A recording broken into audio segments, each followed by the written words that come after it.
I thought it was time we looked at some Christopher Simpson of the Division Viol fame. So one of the grounds then from part 3 of the Division Viol, I've chosen the one in C major, A minor. Editions wise, there are various possibilities. There's a really nice facsimile edition from King's Music, and it's really clear. My problem with it, or two problems with it for me, one is that the print is really quite small, and that's because the original, of which there are several in the British Library, in fact, you can go and fish them out, it's very exciting, they're bigger than this. So the original print is bigger than what comes out when you have to print it in a sensible size. So I find it a little bit small, and it's quite an interesting style of engraving. So things like when there are lines of quavers or semiquavers, the beaming that goes across the bottom goes at angles depending on, so it follows the contour of the notes, which is really unusual, and it's just quite mind-bending to look at. And the other thing is that every time he changes clef, which he does quite often because the music jumps all over the instrument, he restates the key signature every time. So there's the page is full of quite a lot of extra information, and it can be a bit mind-boggling to read. And the other problem I have with it is that he occasionally uses C1 clef. Now, technically, I understand how C1 clef works. Theoretically, I can read it. In practice, when there's a million other things to think about, actually, it's too many on the list of things. I haven't got enough brain cells left. So I am playing from a modern edition. The one I'm using is actually one that I edited and is published by Rondo Publishing. There's a page, a PDF of this one underneath the video. There are a number of other editions available, and it's such a key book that there are various ones of it. So let's have a look then. This is slightly unusual because there are two grounds in this. So let's begin at the beginning, shall we? The first ground goes like this.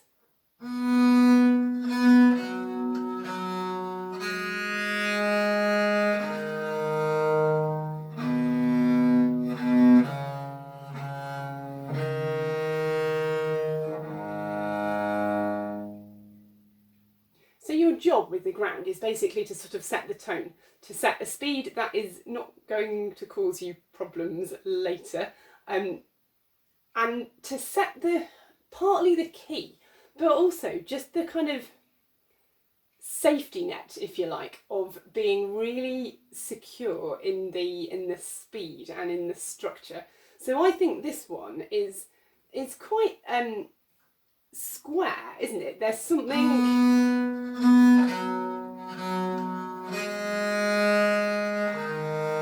quite purposeful about that rhythmically. So I think you can just make the most of it. You're going to chordal finger this. I'd go for open strings. And I'd make the E weaker as a kind of halfway point in the ground. Where do we go next?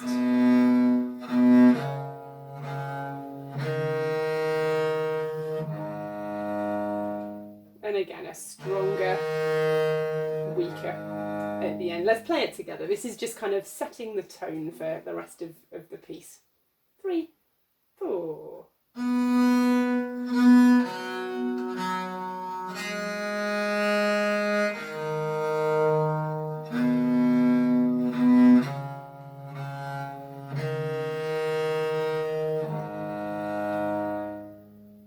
So the first set of divisions are on that ground.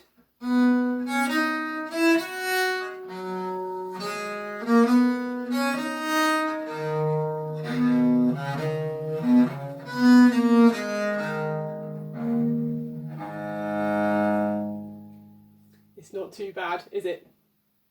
It's going to get hairier as we go through. So you want to be right at the tip of the bow. And in the same way that I said I thought the ground had a kind of purposeful attitude at the beginning, I think you can match that in here. So it's got elegance, but it's got precision.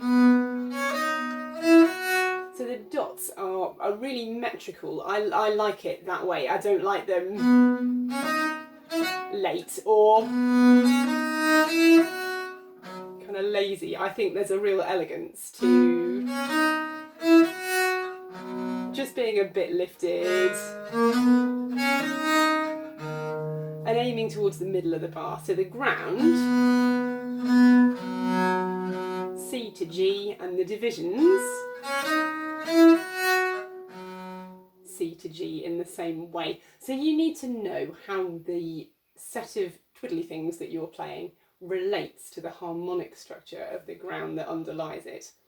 I hope that makes sense. So the ground is that, and then that, and your first set of divisions, and then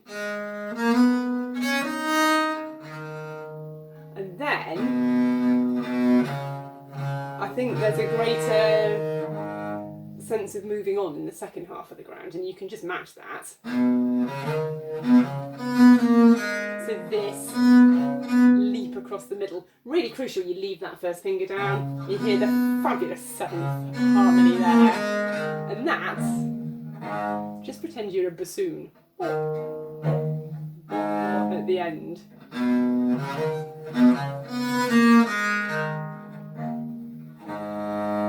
Shall we try it? The whole of that first division. 3, 4, 1.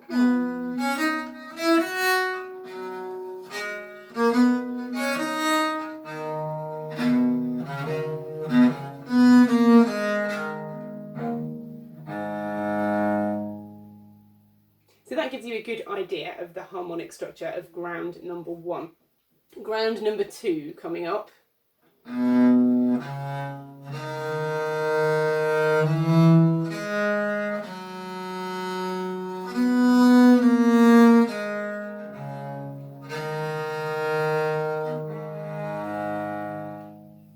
It's got that same kind of structure, hasn't it? A kind of 2 minim, 2 minim, and then this goes right through to there. Again, I think you can just be quite measured, quite deliberate, and then feature this. Don't slow down because you'll regret it when you're playing with twiddles. This is ground number 2 coming up. 3, 4.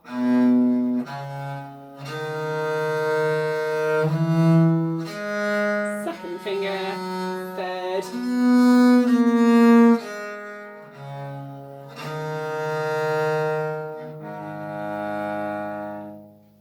And the first set of divisions on that ground, then let's have a look.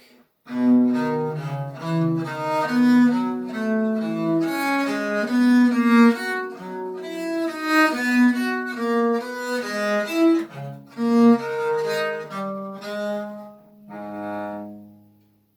it's just starting to move about a bit more. It's got such elegance to it, I think.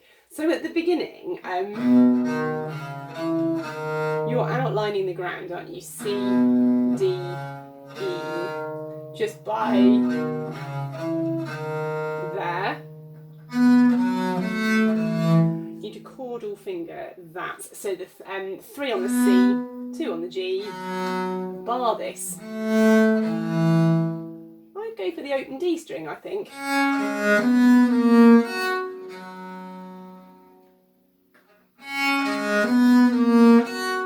It's nice having all of those on different strings. And then you need a 3 for the F at the top.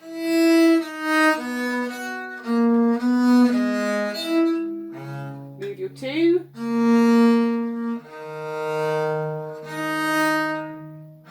Don't let that go at the top. And then maybe a 4 here. Did you get all that? Should I just whiz through it again? 3, 2. Bar this. Open string. Third finger. Hold the 4 down. Hold the 2 down. And now move it to the B.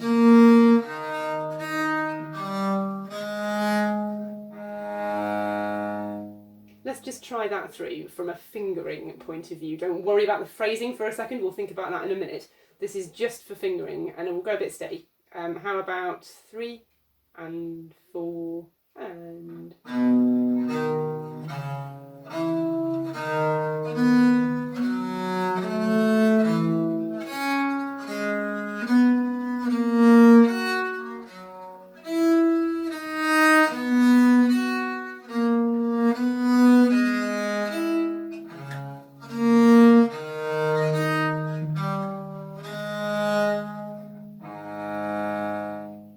Did it work?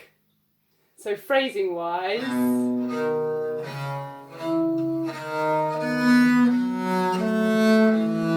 I'm generally just keeping things quite light until I find little bits of melodic kind of corners that I want to bring out. So this, I think, is just spelling out the bass line, but this is moving you to the next note of the ground, moving you to the F. And then we're just spelling out the harmony as though you've got a theorbo player. And then the F here is moving you into the next bit of the ground. We've got to the bit in the ground where the crotchets start on middle C and are coming down.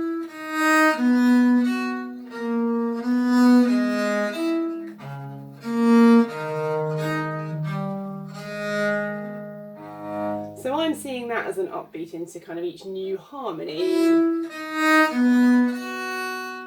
Upbeat F into a C major harmony, and then the upbeat into F major harmony, and then the upbeat E and A to finish. Let's just play that through once more, shall we? Experiment a bit with short things and then just little bits of melodic steering as you see the harmony change. 3 and 4 and... Then steer into here.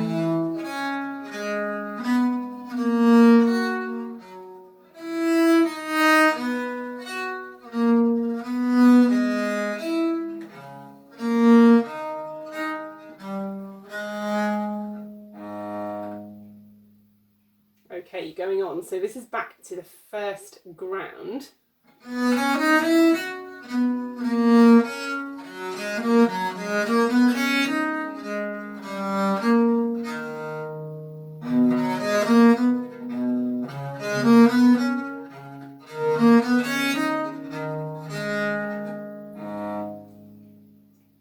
Ramping up, isn't it? You can feel it just beginning to start to get going. It's just scales, don't panic. Yeah, straight up. And then just marking time until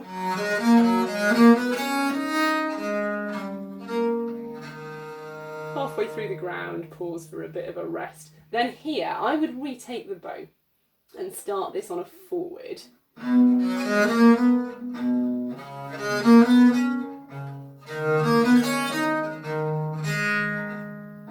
And it works out very nicely till the end. So you're doing 2 jobs here. You've got the bass line, C, C, D, D,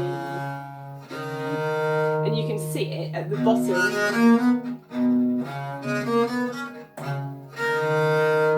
We need to hear that coming out in your part, but we also need to hear the melodic line above it. So just give the bass a little bit of a ping, not to accent it, but just to make sure that it carries on sounding underneath this. So when you come back, you haven't forgotten that that was where you were.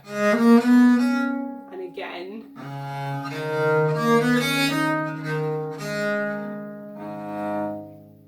Fingering reasonably straightforward, I think, in there. Just take every opportunity you can to hold things down. It will help with the resonance and the harmonic structure of it.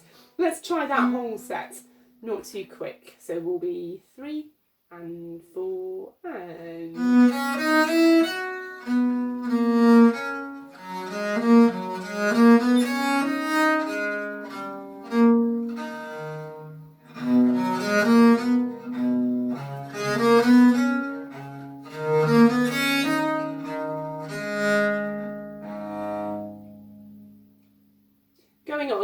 same ground again, and this is just fistfuls of semiquavers. Just relax.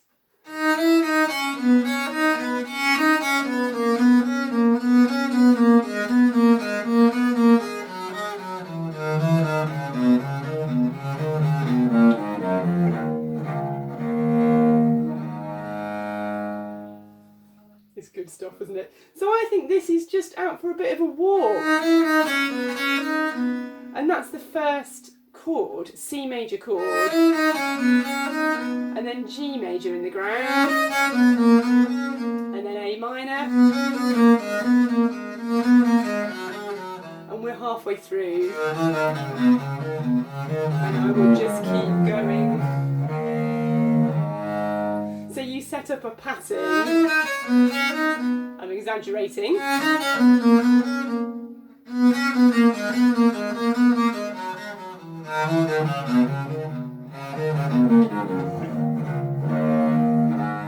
so make a real difference between the ones that are just kind of turning around on their own harmony and ones that are leading into other places. And again, the fingering is not complicated. The bowing, you can just leave yourself towards the tip, don't use too much bow, make sure there's really good contact with the string so you don't... I think when people see quick notes, there's a tendency to panic and think, I haven't got time to get the string to speak properly, and it's nonsense, there's always time. So just make sure you're actually connected to the string, you're not panicking and skating over the top. Shall we try it? Again, not too quick, so 3 and 4 and...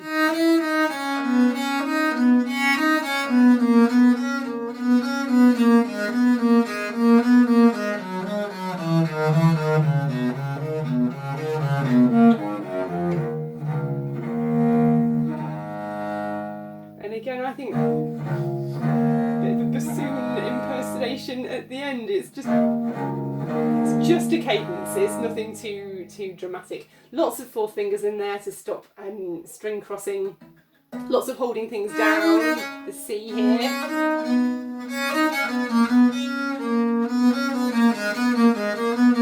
4 here. Reach back. Oh, I would put this is in this set of variations, the 4th bar, C, D with a 1, E with a 3, and bar this across. Good. Double stopping coming up. 2 open strings, hurrah.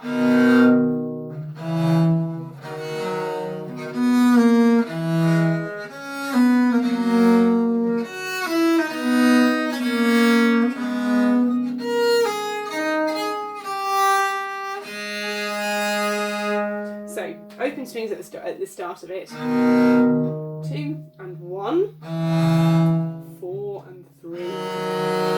Thinking from the bottom upwards. So, tip here. Can your bow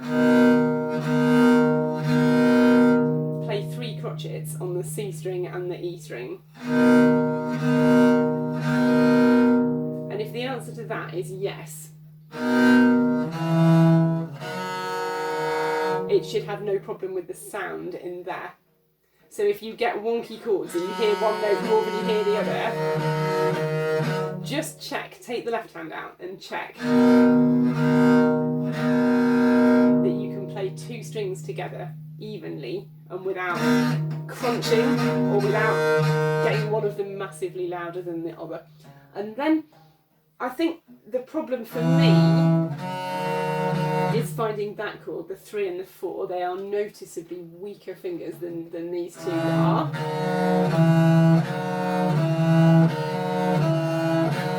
Just drive your neighbours a bit mad, going between the 2nd and 3rd chords to build up the strength in there.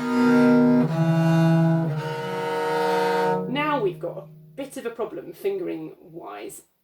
You need to move your 3 over to play this C, so that you've got a 1 for the F in this chord. And then I would use a 4 for the D, so that the pair of slurred quavers are on the same string. And again, don't... This melodic line is there. So don't crunch on the chord when you get there. You just happen to add an extra string in.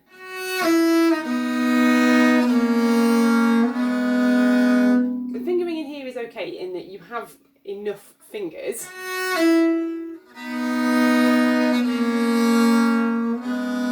And there's none of them hopping across. But again, I think the hardest one to find is the one that involves the fourth finger. So just practice things like finding the first chord.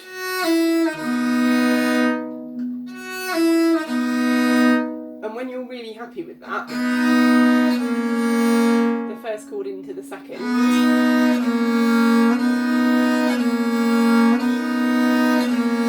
And when you've got that going really smoothly, the second chord.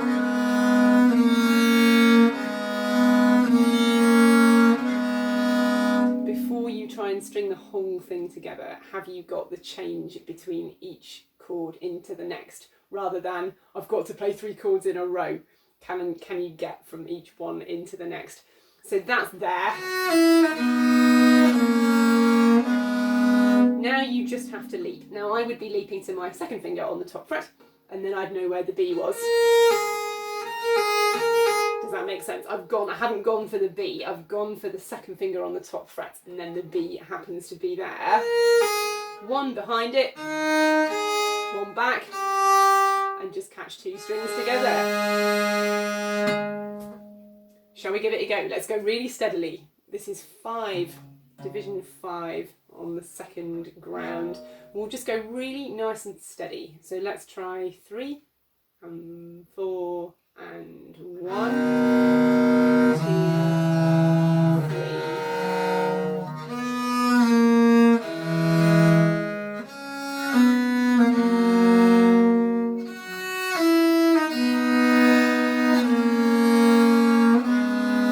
Second finger.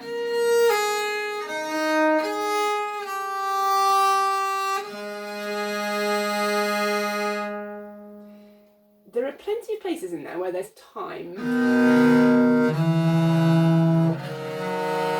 That's the first thing, and then, and then, and then.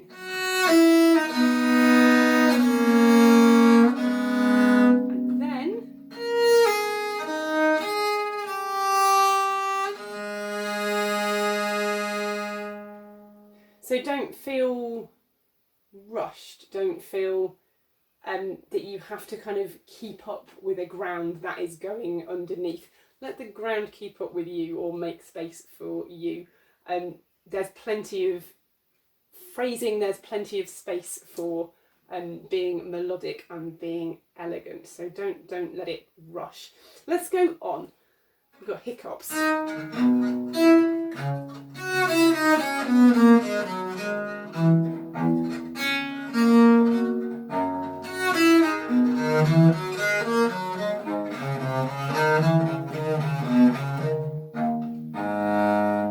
That's such a Simpson thing. It's just getting silly. He could have put it here, but the octave,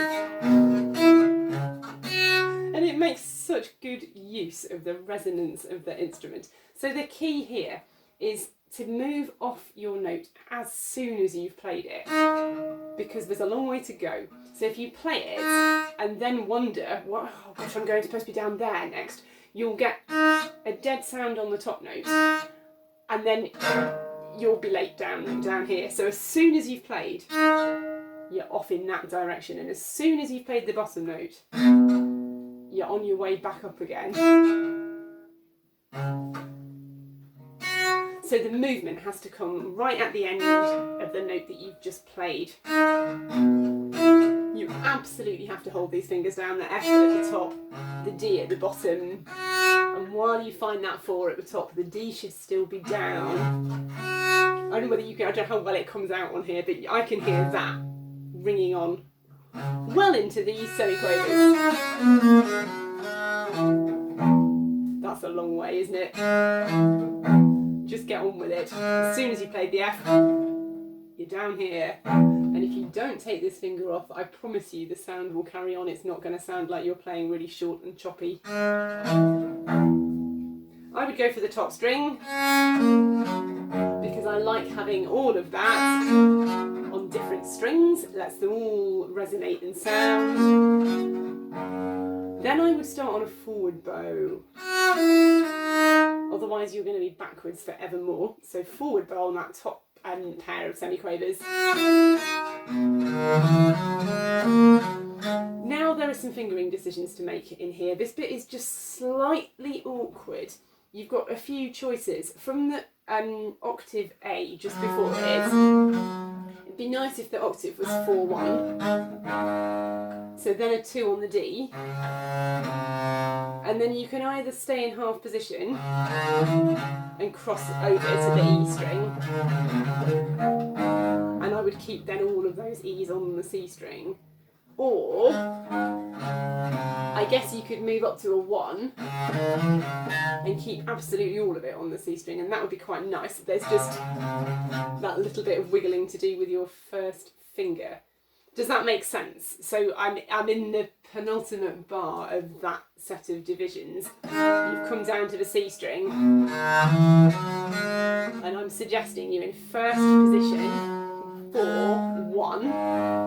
2 on the D. I think what I do is stay in half position and cross over, but you could move up to a 1. Just choose, try them both out, see what you think, make a decision, write it in so that when you get there you absolutely know what you're going to do. I would definitely though arrange to keep the last set of semiquavers all on the C string rather than shooting across. And you can keep the E down at the top and you can bar the final 2 notes. Let's give that a run, nice and steady. So what I'm aiming for, without squeaking in the middle, is to move as soon as you've played your first note. Nice and steady. So 3 and 4 and...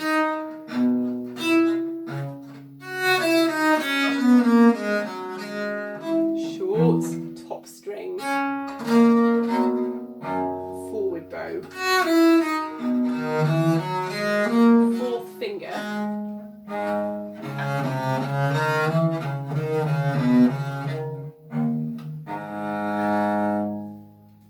good. Going on then, more hiccups in this one, but the other way up.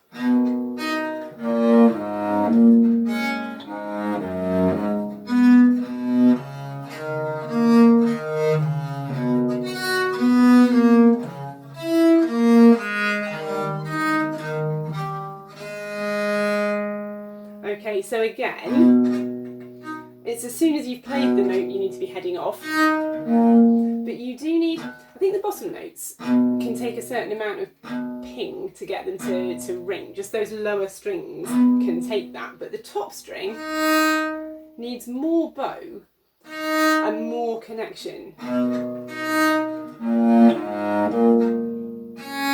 So the last bass note you play has a kind of energy to it just to get the string going, but the top one you do need to make sure it speaks, otherwise you'll get that kind of not quite proper, that sort of whistling sound instead of a real note. Great opportunities for holding your finger down, and when I say opportunity I mean do enjoy the full resonance that it allows you to make. So the first one, obviously open string, is going to do that of its own accord, but enjoy hearing that and enjoy the harmony that you are creating with yourself within your own instrument. There, that A minor harmony.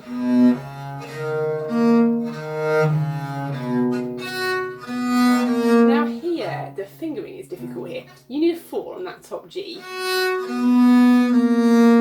So your 1 is already occupied, and unless you manage to bar all the way across to the bottom D, or put a 2 over and tie yourself in a knot, I think you're just going to have to hop. And I don't often often say that, but I don't have a better way round because you need some more fingers for the F at the top. This is 3 and 4, and again you can hold it.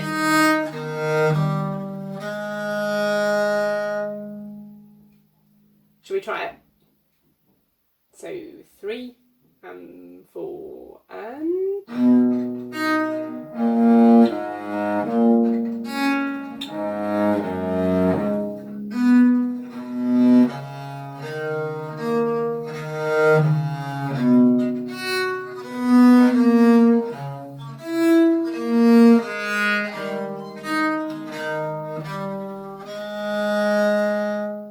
So I'm favouring the melodic line of the bass part here, making that really quite smooth and that very light. Sometimes I find that my 2 is a bit of a stretch up there. If your third finger is kind of lying around, use your third finger, it's fine.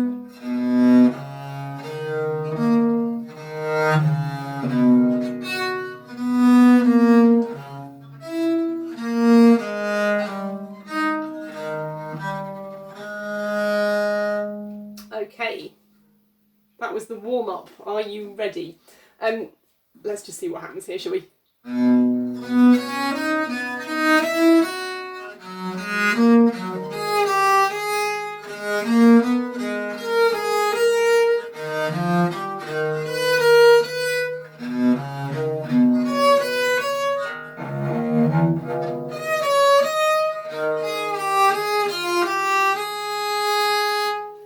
Now this is just silly. He's making absolute full use of the entire range of the instrument, and sometimes the leaps are 2.5 octaves. I mean, it's just mad. However, there are sensible ways of getting up and down here. First of all, actually, bowing wise, I would start this on a back bow and then bow the whole thing out. You could make all sorts of little corrections along the way. I just think life is too short and there are going to be other things to think about. If you start on a back bow, half of them they reverse each time the thing happens, but you come out at the end the right way round. So just start back, use that as an opportunity to just set the C off to set your harmony up. And that's fine, isn't it? So here we are backwards. Top fret. You need to go beyond a 4, so just a 4 on the top. Open string. Don't move the 4 until you need to. And now I'm going for 2 on the top fret, by which mechanism I can find the B safely. Again, open string. Don't move your left hand until you need to. And now I'm going for a 1 on the top fret, so that I know where the C is. Open string. Now it gets tricky. I have a very convenient pattern up here, and the end of this little curly thing here is a C, and halfway round this curl here is a D. It's just really quite helpful. Not that there's time to really look, but some people have an octave fret. Sometimes you'll just have like a little knot or mark in the wood, and you can use it as a useful guide. Even if it's not actually precisely on your note, you know that you just overshoot that particular spot, or you play just behind it, or you play right on top of it. That can be very helpful. Otherwise, you just have to learn to measure where that top D is going to be. And then this is ludicrous. Why on earth does he put it down there? He could have gone for that D, couldn't he? Or the one in the middle. He goes for the one furthest distance possible away. That's just silly. And then I'm reasonably comfortable with where my D is, so I'm using that to find the E at the top.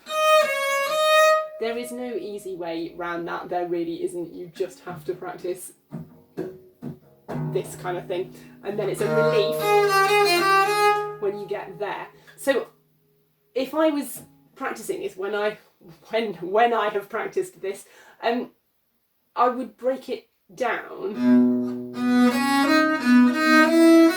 is okay, isn't it? You're just going to try and get there. And then you could just usefully practice, can you find that top note from you? And then can you find that? And really do find it by putting something on the top fret. It does two things. It gives you a kind of anchor for measuring where the rest of your fingers go, but it also moves that top string nearer to the fingerboard. So when you put your 4 down, it hasn't got so much work to do because the string is already halfway down. So it's really, I think it's really important that you put something on that top fret first. So you're moving from the E string down here, and what you're actually finding is that. And then, where are we? Open C string. So the other thing, I think I almost play this bit from memory because I want to watch a little bit where I'm heading. And just, so practice, can you find, no, just find ways of practicing particularly the shifts. Actually all you need is that, where's the next one? So just before you try and start at the beginning of that section and play the whole thing through, like taking a deep breath, closing your eyes and hoping for the best, just work out where are the problems, and there are many in that section, but iron those out before you try and do a whole run through. And when you've done that, shall we just try it? Plenty of time for the shifting, plenty of time to think. Here we go. 3 and 4 and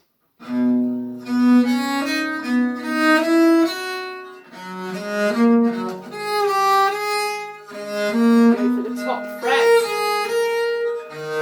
1 on the top fret,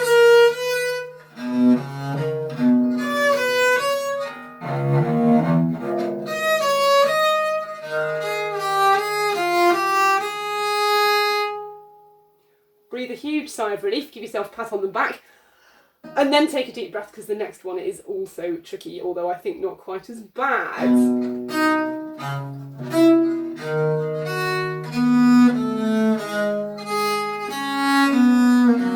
This is the best bit.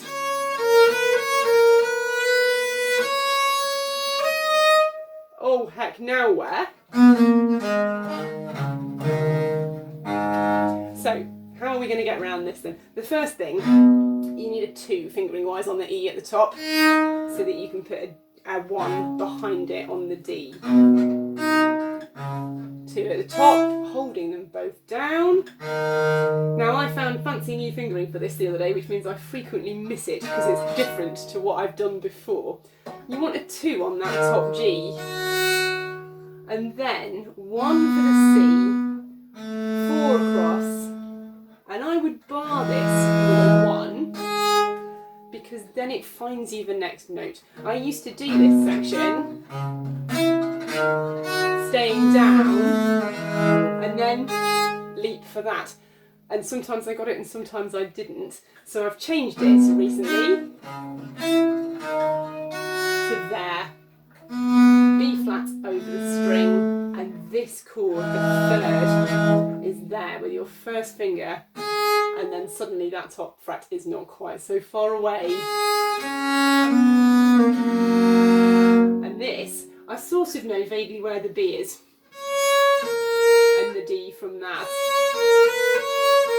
And then I'd go to a 1 on the C, 2, 4.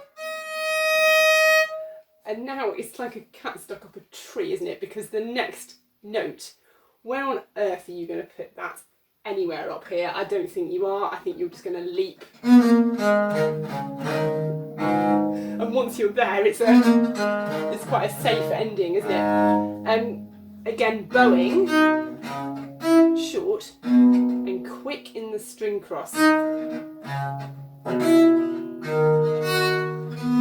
the most of that. After all the hopping, make the most of the lines, I think. Should we try it again? Slowly, slowly, slowly. Plenty of time. 3 and 4 and... moving up. Bring the 1 up.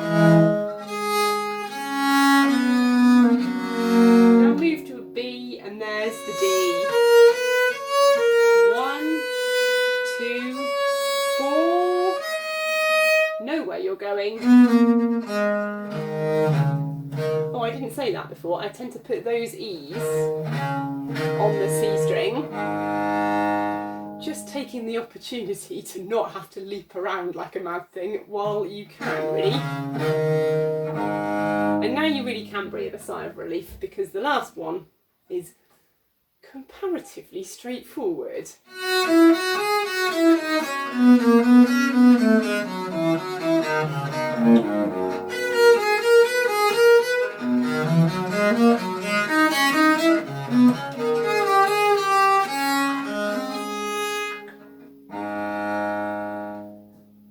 What am I doing in there then? I'm starting on a 2 and then taking the semitone as the chance to shift. 1-1 between F and E. Reach back.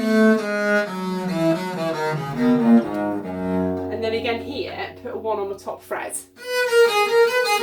And then you'll know where that C is. Move the bow first, so the bow is heading for the C string, and then the hand comes off and down to join it.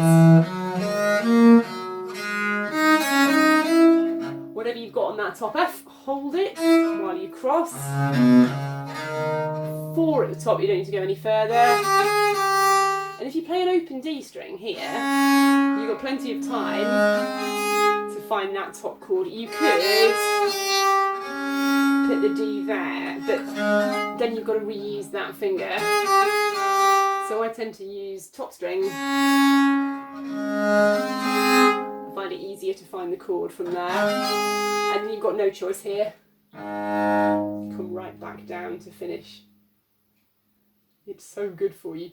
I think another top tip for Simpson playing is that if you're not careful, you can see it as a sort of set of exercises and it can sound like a set of exercises. But actually, once you've gotten to know it, go back and find what is it about this that is elegant. I think there is great elegance behind these divisions. So if you're finding that you're just getting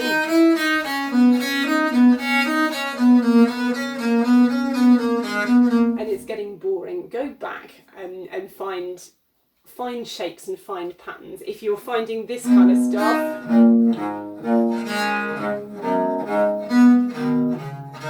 it's just getting stodgy and predictable and square.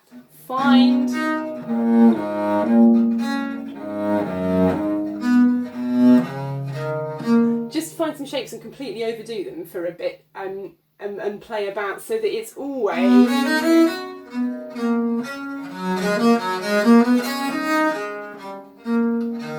so it's really varied and really always generally quite light, unless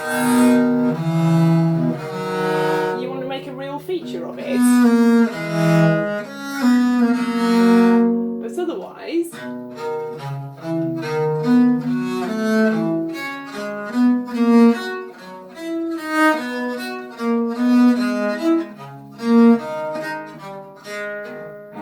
just kind of light and on its toes, and I think they're great fun. Should we play the whole lot through? In order to do it, it's much more comforting if you've got the ground sort of holding the fort underneath. So what I've done is record myself playing the ground. I'm going to play that back through a speaker, and then I'm going to play the divisions over the top so that we can play them together and just really get an idea of how the ground fits. So what you'll hear is the first ground, which we won't be able to join in with because we're not going to know when it will start. But I think once we've played the first set of divisions, we may as well carry on and play the second ground. If I was doing these in real life, I would play the opening ground myself with the harpsichordist or the oboe player or whoever, just because then the speed is my fault, and if it ends up too quick, then it was me who set it, and it allows you the opportunity to just set yourself up, get the key, get the style in mind. So I would usually play both grounds, but for now we'll let the box play the first one, and we'll join in on the first set of divisions, and then I'll see you at the end.